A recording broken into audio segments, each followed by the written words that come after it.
Hello, lovely people. I welcome you once again to Bright and Clara's channel. Thank you for clicking. This is episode 10 on a 5-bedroom house that we are putting up for the lovely couples Antwi and Stella. Are you ready? Let's dive into the video. So in your view is a 3D representation of the house. I would want you to focus in the area of the carport, those two pillars. Okay, on top has a balcony. I'll be explaining that later. This is the ground floor plan, and a lot has changed during the digging of the trenches. Yes, and the first floor, I believe definitely there are going to be changes depending on the desire of the client.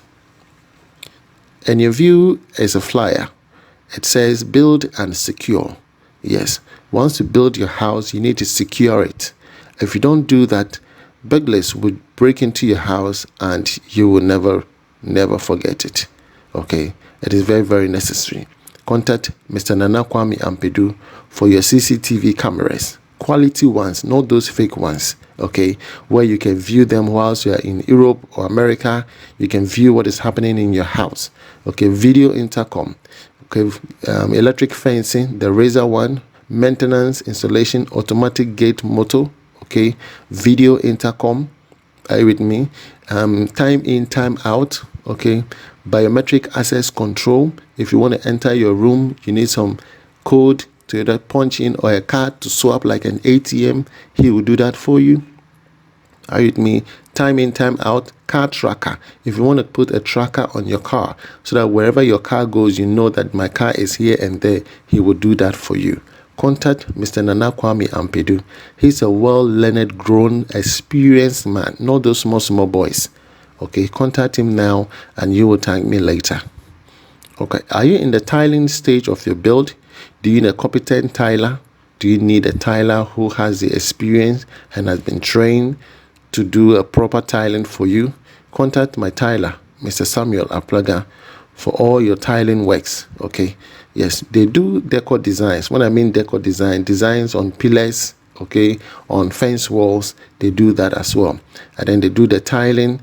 He does the granite. They do slabs and pavement. I think one of my subscribers were asking me about pavement. They do pavement as well. So contact Samuel Aplaga for all your tiling works and other work as well. So the scope of this video is to cover the continuation of the substructure where we started off in episode 8, 9, and this is episode 10. So we're continuing with the substructure. In your view are a list of materials that we require in order to accomplish the substructure work. Okay, item 1 all the way to item 4. Okay, item 5, 6, 7, 8 were ruled out. Okay, and then item 14, we bought the poly tank, which is item 14. We bought the poly tank in order to store water. Are you with me? And the cost of the poly tank is also there. The transportation is also there. This gives you a clear view as to what you need to prepare ahead of time. Are you with me? Yes. And the workmanship for the various artisans are as follows. The steel fixer charge 3,000 for the continuous pillars. If you don't know the continuous pillars, I will show you. Carpentry workmanship is 4,500. The workmanship for the block work is 7,500. And workmanship for pillar and lintel is 1,900. There was a mistake there though, but I was not able to correct that, so I have to just let it go. So our total is 61,585. Okay, so in your view is a summary. The foundation cost, the substructure, which is this episode 10, we're spending 61,585 Ghana cedis for the entire substructure. For the decking, we are anticipating to spend 137,229, and the first floor and cable work 66,784, and the rain gutters and the roofing we are spending 73,450, giving us a total of 456,135 Ghana cedis 9 pesos.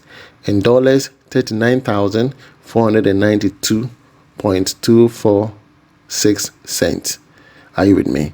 So that is the breakdown of the entire structure. This is just for the entire block work, not for the finishing, not for the plastering, the air conditions and all of that. No, this is just to raise the entire structure, and I think it's very, very, very reasonable compared to what they are selling in the market. This is a 5-bedroom house. Okay, all of them have their bathrooms in there. There's nothing like sharing a common bathroom. No, this is a big house. Okay, it's a big house. So yes, yeah, there are staircases going upstairs, and you can't get this anywhere. 39,000 something. You will not get it anywhere. You can let someone give you an estimate and then do the comparison. You will see. You will run and come to me. Yes, yes, because I'm the one that do the economics. We need to economize everything, and don't let people, cheat you or scam you and tell you that we need 200 bucks for laying blocks. It's not acceptable. You need to know how to calculate those ones. So we're going to guide you. So you can see that the block work is going up nicely. Okay, yes, all this needs to be done. And you can see the oversight has not been casted. They are standing, walking, the up and down. By the time we are done with the block work, the entire laterite would have compacted nicely. And then we can do the oversight casting. So the essence of the German concrete is what you see now. You can see beautifully. All right. The total block for the entire structure, as we calculated, was 2,600. Okay. Due to certain changes that we have done, we will require extra 500 blocks. Are you with me? So you can estimate that for a 5-bedroom house, you will need 3,000 blocks. It is very, very necessary due to the demarcations and whatever things that you will need. So you can budget 3,500 blocks, 3,200 blocks, depending on the size of your build. As for this project, 3,200 blocks is the maximum, okay, for what you're seeing now. Are you with me? Yes. And then going to the top, it might be lesser depending on the demarcations. Are you with me? Yes. Plumbing work is done already, and the pillars, as I made mention of, these are the continuous pillars. Okay, when the pillars come, I'll show you. So in your view, you can see the pillar. All right, this is a bathroom, the drain and the shower, everything done, the WC, everything is done. And I like the size of the bathroom. It's quite spacious. Okay, it is not creepy or look so short and very small and tiny. No, we only do that for the visitors washroom, because it's not going to take a bath. Okay, it's just to ease himself. So mostly the visitor's toilet is around 3 feet or 3.5 feet. That is the maximum. Are you with me? So this is a corridor leading to the foyer, okay, to the main entrance or the main porch. Okay, yes. So you have the visitor's toilet to your left, and that is the visitor's toilet. You can see this is about 3 feet. Are you with me? Okay, and this is a foyer. This is the main entrance when you come from the porch. So this is the main porch. Are you with me? That's the main porch. So you can see that everything looks beautiful. This is the hall. Okay, that's the hall. Okay, and where the gentleman is standing on the bench, that's the dining. Are you with me? So from the dining, you can look onto the carport on the outside. Are you with me? You'll be looking onto the carport on the outside. And where those two gentlemen are will be the staircase going upstairs. Okay, and right over there is a kitchen. From here, you're heading straight to the kitchen, but you would have to go to the laundry and then the kitchen store, and then you head to the kitchen. So this is the side, the left side of the build. Okay, this is the left side of the build. And this small area is a dining porch. So where the mason is on the bench is a dining, and then this small area is a porch for the dining. So there'll be a glass. That's why the block work looks very short over there. It's a complete glass work. Are you with me? And then this is the porch of the dining. In front of this dining, this is supposed to be the carport, which I showed you in a 3D. There's supposed to be some 2 pillars in front here, so that the car will come and enter. But looking at the slope of the land, there's not ample space at the front. So we eliminated those 2 pillars. But on top, we're going to do an overlapping where the car can park, and that will be very nice instead of having those 2 pillars. Are you with me? In modern architectures, we don't do a lot of pillars unless your architect is not well qualified. In modern architecture, we don't do too much pillars. Instead, we do cantilevers and strong beams. Are you with me? Yes. So this is the main porch. Probably we have to create a steps because the slope of the land is going deep at my, very deeper. Yes. So in the future, once the whole project is completed, they have to do a lot of filling, and we do have a lot of laterites available, so that will not be so much of a cost to them. They have to do proper landscaping in order to fill the house to a certain level so that they can move freely. Are you with me? Yeah, so this is the right side of the build. It looks beautiful. It looks beautiful. This is the right side of the build. And please tell your architect to give you ample windows. Window sizes should be bigger. If possible, have 2 windows, 3 windows, if it's possible. Most rooms can only have 1 window or 2 windows at most. They can have 3 windows. So the 2 windows should be spacious enough so that you know the type of glasses that you're going to put in, so that you can have ample ventilation. Are you with me? These are very, very important. We are stacking up the block to about 13 cores, okay, which is about 3 meters high. We are eliminating lintel. We don't want to do lintel, and that will also reduce the cost as well, the cost of iron rods. So these are all continuous pillars.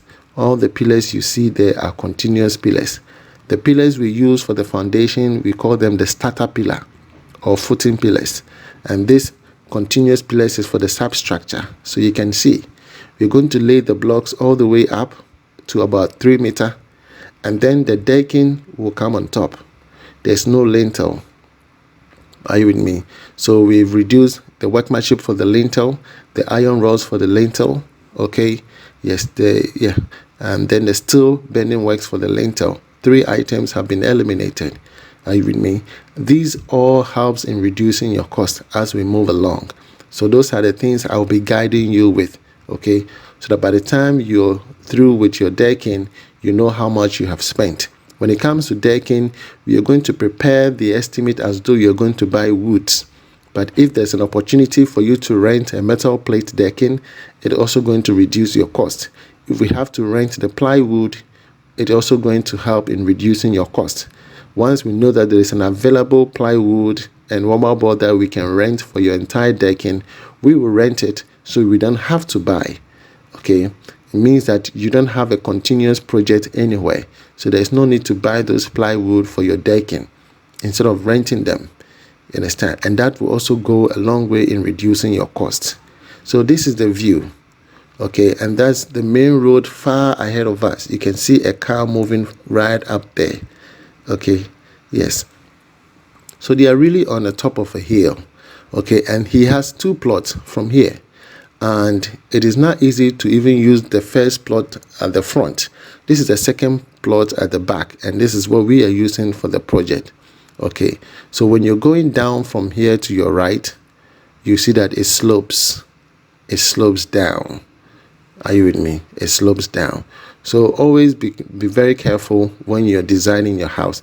Make sure your architect comes to the site, see the nature of the land before he designed the house. Most architects don't do that. They just put anything, and then later when you come to the land, you would have to figure out how to position the land. It's very, very, very, very bad. Okay, make sure they see the land, design it, the house to suit the nature of the land. Are you with me? All right, so this will bring us to the end of this episode of the Substructure blog work. I'll come your way with episode 11 with a continuation. And if you need me, my email is brightantonio@outlook.com. Send me your drawing. I will charge you $60 for a complete estimate. And when it is approved, my team will come and build your house for you. From me to you, it's shalom. God bless you wherever you are. Bye-bye.